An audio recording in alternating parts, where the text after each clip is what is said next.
Assalamualaikum warahmatullahi wabarakatuh. Pada kesempatan ini kami akan mempresentasikan hasil penelitiannya berjudul Analisis Faktor yang Mempengaruhi Pemahaman Logika Dasar Mahasiswa Teknik Informatika Semester 1. Penelitian ini membahas faktor-faktor apa saja yang berperan dalam membentuk kemampuan logika dasar mahasiswa baru, khususnya di program studi teknik informatika. Penelitian ini disusun oleh kelompok 1 yang terdiri dari 6 orang mahasiswa. Setiap anggota berperan proses penyusunan kuesioner, pengumpulan data, pengolahan data, hingga menganalisis hasil penelitian. Selanjutnya, latar belakang. Kemampuan logika berpikir merupakan dasar utama dalam memahami materi perkuliahan, terutama pada bidang teknik informatika yang sangat erat dengan pemrograman dan pemecahan masalah.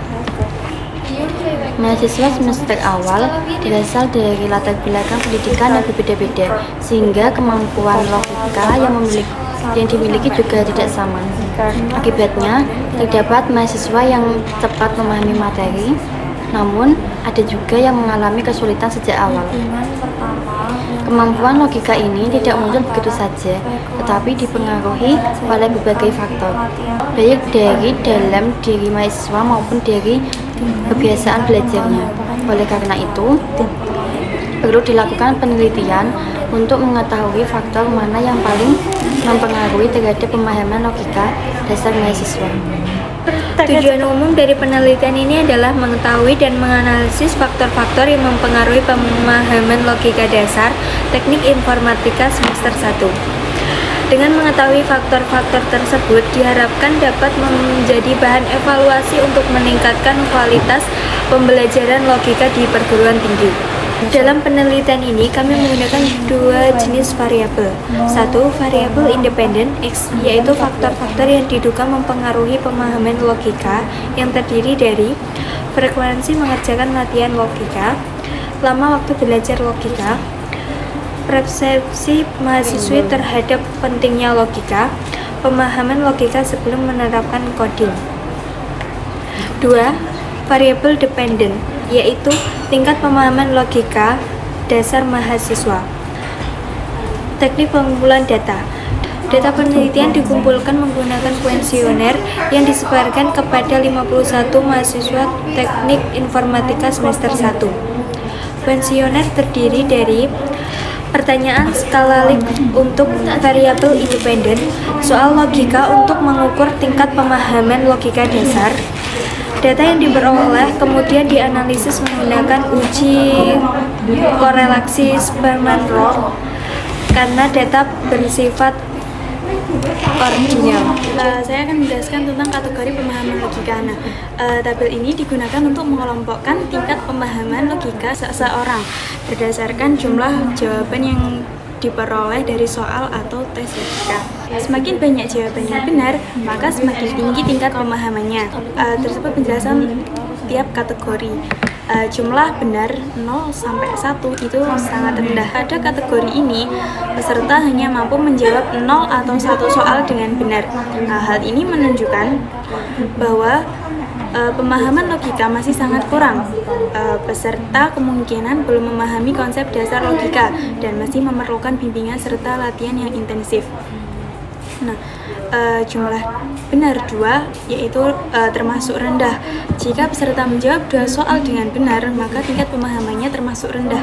Artinya, peserta sudah mulai memahami sebagian kecil materi, tetapi pemahaman tersebut belum cukup untuk menyelesaikan soal logika dengan baik. Jumlah 3 yaitu termasuk cukup. Kategori ini menunjukkan pemahaman yang cukup.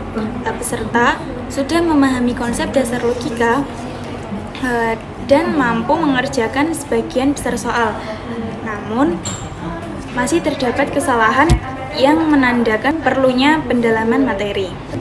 Jumlah benar 4 yaitu termasuk baik. Peserta yang memperoleh 4 jawaban benar termasuk dalam kategori baik.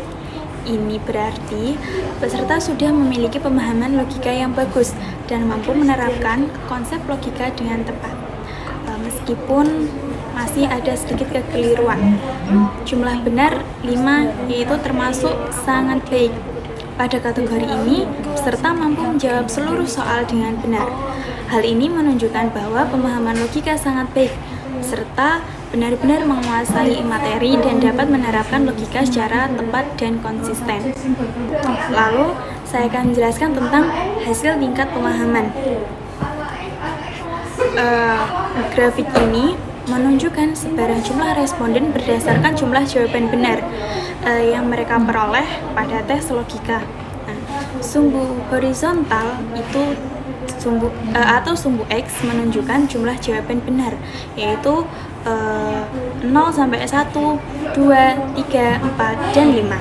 Sedangkan sumbu vertikal atau sumbu Y menunjukkan frekuensi, yaitu banyaknya responden pada tiap kategori. Nah, jumlah benar 0 sampai 1, frekuensi pada kategori ini tergolong rendah. Artinya, hanya sedikit responden yang berada pada tingkat pemahaman logika sangat rendah. Hal ini menunjukkan bahwa sebagian besar responden setidaknya sudah memiliki pemahaman dasar tentang logika. Jumlah benar 2. Jumlah responden pada kategori ini juga relatif sedikit. Ini menandakan bahwa responden dengan pemahaman logika rendah tidak mendominasi hasil penelitian. Jumlah benar 3. Nah, pada kategori ini terlihat adanya peningkatan frekuensi. Hal ini menunjukkan bahwa cukup banyak responden yang memiliki pemahaman logika pada tingkat cukup, yaitu sudah memahami materi dasar namun belum sepenuhnya optimal. Jumlah benar 4. Frekuensi responden dengan 4 jawaban benar juga cukup tinggi. Ini menandakan bahwa banyak responden telah memiliki pemahaman logika yang baik dan mampu mengerjakan soal dengan benar hampir seluruhnya.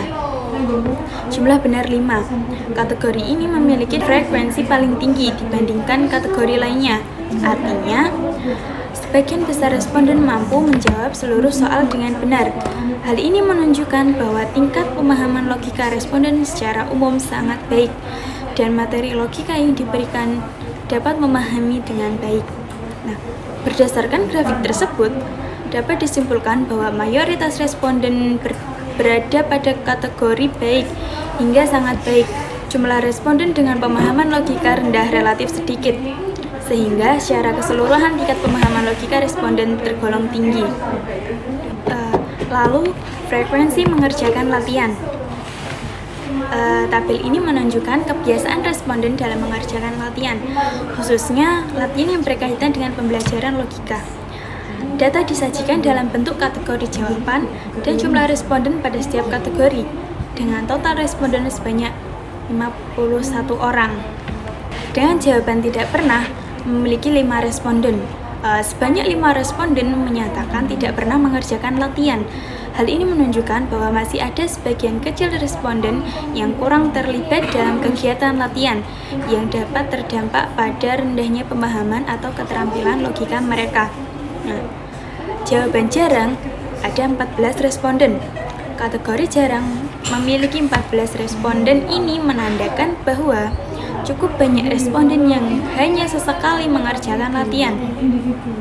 Kebiasaan ini menunjukkan partisipasi yang belum konsisten dan dalam mempengaruhi hasil belajar yang optimal. Nah, jawaban sering ada 20 responden. Kategori ini memiliki frekuensi paling tinggi, yaitu 20 responden. Artinya, sebagian besar responden sudah cukup rutin mengerjakan latihan. Kebiasaan ini menunjukkan sikap belajar yang baik karena latihan yang dilakukan secara teratur dapat membantu meningkatkan pemahaman logika. Jawaban selalu ada 12 responden. Sebanyak 12 responden menyatakan selalu mengerjakan latihan. Hal ini menunjukkan tingkat kedisiplinan belajar yang tinggi dan kesadaran responden akan pentingnya latihan dalam menunjang pemahaman materi. Nah, secara keseluruhan, mayoritas responden berada pada kategori sering dan selalu mengerjakan latihan. Hal ini menunjukkan bahwa kebiasaan belajar responden tergolong cukup baik. Meskipun demikian, masih terdapat sebagian kecil responden yang jarang atau tidak pernah mengerjakan latihan. sehingga perlu adanya motivasi dan pendampingan agar kebiasaan belajar mereka dapat meningkat. Lama waktu belajar. Dari hasil data lama, waktu belajar mahasiswa bervariasi, mulai dari kurang sehari 1 jam hingga lebih dari 3 jam per hari. Namun, hasil analisis menunjukkan bahwa lamanya waktu belajar tidak memiliki hubungan yang signifikan dengan tingkat pemahaman logika. Artinya, belajar lebih lama tidak selalu menjamin pemahaman yang lebih baik jika tidak dilakukan secara efektif. Selanjutnya, persepsi pentingnya logika. Mayoritas mahasiswa menganggap logika dasar sebagai hal yang penting hingga sangat penting dalam perkuliahan teknik informatika. Mahasiswa yang memiliki persepsi positif terhadap pentingnya logika cenderung lebih bermotivasi dan lebih serius dalam belajar, sehingga berdampak pada tingkat pemahaman yang lebih tinggi. Selanjutnya kami akan memaparkan hasil analisis data. Pada penelitian ini, analisis hubungan antar variabel dilakukan menggunakan uji korelasi Spearman-Monroe. Metode ini dipilih karena data yang digunakan berbentuk skala ordinal, yaitu skala Likert 1-5. Jumlah responden dalam penelitian ini adalah 51 mahasiswa. Hubungan pertama yang kami analisis adalah antara frekuensi mengerjakan latihan soal dengan tingkat pemahaman logika dasar. Hasil analisis menunjukkan nilai koefisien korelasi sebesar 0,427 dengan nilai signifikan 0,002 yang lebih kecil dari 0,01. Artinya, terdapat hubungan positif dan signifikan secara statis antara frekuensi latihan dan pemahaman logika. Ini berarti semakin sering mahasiswa mengerjakan latihan soal logika, maka semakin baik pula pemahaman logika dasar yang dimiliki. Tingkat hubungan ini termasuk dalam kategori sedang. Selanjutnya adalah hubungan antara lama waktu belajar dengan pemahaman logika dasar. Hasil perhitungan menunjukkan nilai koefisien korelasi sebesar 0,009 dengan nilai signifikan 0,948 yang lebih besar dari 0,05. Hal ini menunjukkan bahwa hubungan antara lama waktu belajar dan pemahaman logika sangat lemah dan tidak signifikan secara statis. Dengan demikian, dapat disimpulkan bahwa lamanya waktu belajar belum tentu berpengaruh terhadap tingkat pemahaman logika dasar mahasiswa. Hubungan yang ketiga, hubungan antara persepsi pentingnya logika dengan pemahaman logika dasar. Nilai koefisien korelasi yang diperoleh adalah sebesar 0,429 dengan nilai signifikan 0,002 yang lebih kecil dari 0,01. Ini menunjukkan bahwa terdapat hubungan positif dan signifikan antara persepsi pentingnya logika dan tingkat pemahaman. Artinya, semakin tinggi mahasiswa menganggap logika itu penting, maka semakin tinggi pula pemahaman logika yang mereka miliki. Tingkat hubungan ini juga berada pada kategori sedang.